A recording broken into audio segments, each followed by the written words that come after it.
Missed a daycare payment, missed a car payment. It's really crazy to me how quickly we could fall into homelessness. Money. It can influence our emotional state and our daily decisions. How are Canadians navigating this? I'll ask my passengers and they'll tell us. This is The Drive. So we're on The Drive. I was wondering why it was called that. Why is it The Drive? What's that related to finances? I love that. So now we know why it's called The Drive. When we talk about money, finances, what emotions bubble up? Ugh. Yeah. That's a good way to start. What other emotions bubble up? Stress. Anxiety. Yeah. Pressure.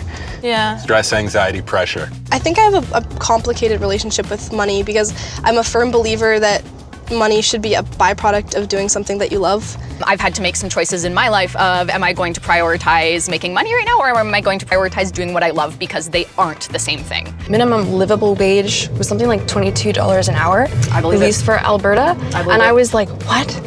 Why are we not getting that? Because like I'm an EA and I get about $18 an hour. I can't believe what I pay for rent.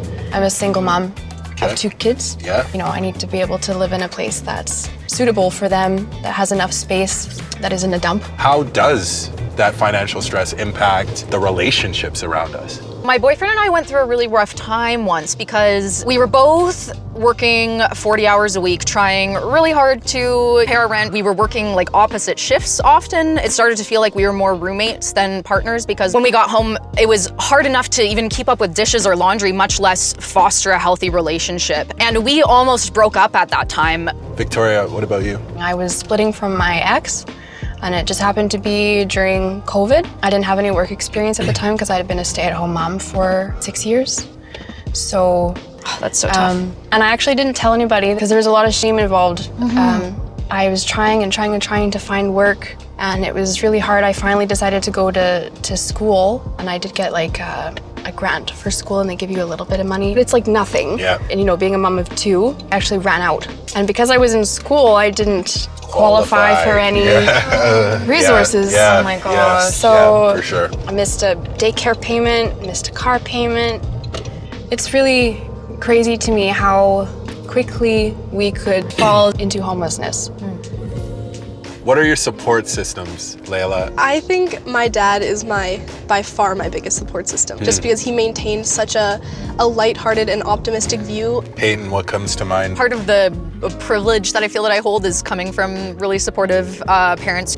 Victoria, what about you? I was more comfortable with being open with strangers back then about my situation. Right. This one time, and I only had enough gas to get to work and then pick up my kids and then go home, and then I wasn't sure how I was gonna get back. And I just said to my boss, you know, I would love to come there and work for you. So I told him a little bit about like what was going on, just like very matter of fact. Showed up the next day with a gift card to Safeway for $250. Wow.